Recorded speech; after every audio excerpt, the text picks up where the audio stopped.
Hey Bible lovers, I'm Tim Nichols and I'm here to bring you Nicholsworth, and today we're going to compare the best ESV layouts, and maybe you can tell me which one is your favorite. Obviously, one of the most popular is the ESV Topaz from Cambridge. So we're going to look at that one, and we're going to look at 4 others, and then I'm also going to pull in another one to kind of compare the red letter because I think that's something to do as well. So anyhow, when you look at the ESV Topaz, one thing you're going to see is you're going to see very dark print.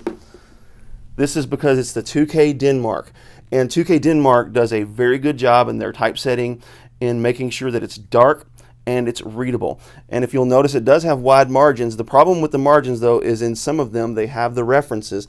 Now I've got all these Bibles in the same place so we can compare apples to apples when it comes to the layout. Now, one thing about this, printed by the Netherlands, Royal Youngblood, this 28 GSM end-opaque paper is just a marvel in the fact that it doesn't ghost.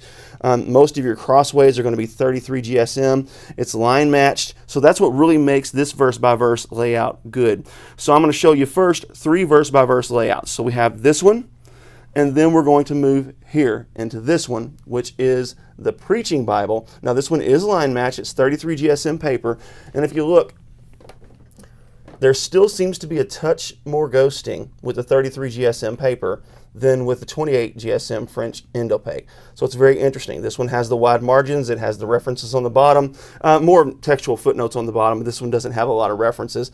The art gilding, all pretty much the same. But what's super interesting about this one, and the reason that I have trouble with this layout, is because it doesn't have a lot of verses per page. Like this one has 1, 2, 3, 4, 5, 6, 7, 8, 9, 10, 11, 12, 13, 14 verses on the page. And as you can see, this one probably has about double that amount. And for me, when I'm preaching, it's a lot easier for me to find my text, or when I'm referencing, it's easier for me to find my text with that double column. Now, this is what used to be my favorite ESV layout. This is the ESV verse by verse reference Bible. But as you can see, one of the problems with this is the text is not line matched. So you're going to see that text bleed through on the page behind, where this one is line matched, and it helps with that ghosting or that show through. So really, when you think about the 3 verse by verse layouts here, if you like the single column, then the ESV Preaching Bible is going to be your go-to. If you like the double column, it really depends on your preference. This one has the margin spaces. No problem. No references in the margin spaces, but it does have your references in the corner and your notes on the bottom, which if having your columns kind of different lengths messes with you, then that's going to be an issue. You're never going to have that issue with the ESV Topaz, because even when there's no notes on the bottom, let me see if I can find an instance, the page is just going to go down further, but both columns are going to match. So that's really nice. Now, one thing about this that I want to show you real quickly is the red letter. Now I want to compare. I don't have an ESV red letter other than this one, so I'm going to compare it to the NASB Comfort Print. And as you can see, the Comfort Print versus the Topaz wins in this. That red letter is phenomenal on this Topaz, and I'm going to tell you what, I never thought it would be possible to have better red letter than Thomas Nelson and Zondervan with their Comfort Print. But I mean, just look at that difference. That's remarkable. Now, a couple more ESV layouts I want to show you. Okay, here is the ESV Omega Thin Line. As you can tell, I've done ribbon replacements with these.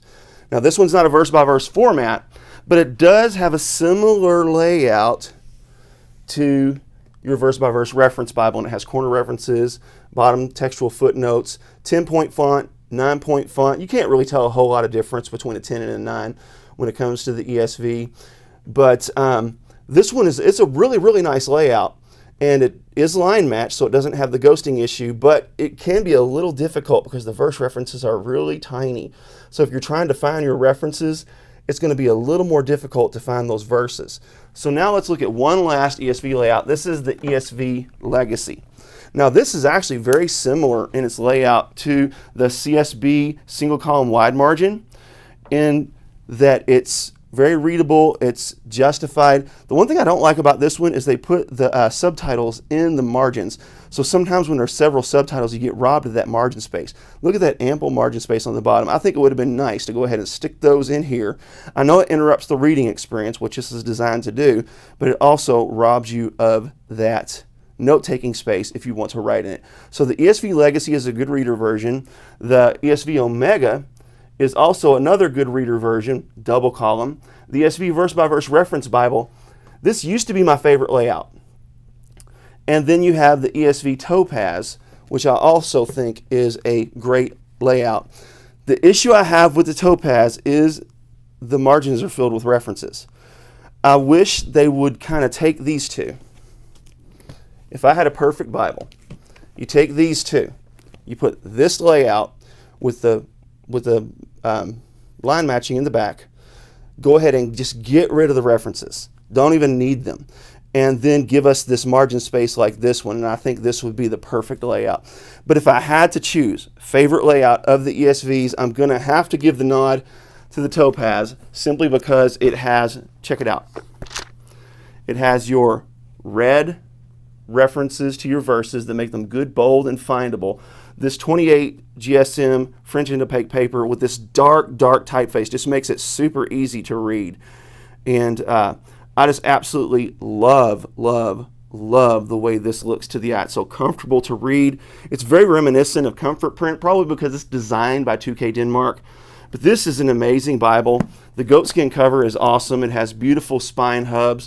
One disappointment is I don't think the corners of the Cambridge are much better than like a Crossway or something like that. And I miss that gold perimeter. But otherwise, this thing is beautiful. Another interesting thing about the Topaz is they put the maps on shiny paper, but it's thin, kind of like Bible paper. So, you know what? That's a decent touch. So now, what is your favorite ESV layout? Mine, for now, I'm close to saying this one, but because of the line matching, I'm going to have to go with the Topaz, even though I don't like the references in the outer column. I wish they'd just get rid of those, and then you'd have, in my opinion, what would be the perfect Bible. Anyhow, there you have it. Keep calm. Jesus on. This is your Nicholsworth.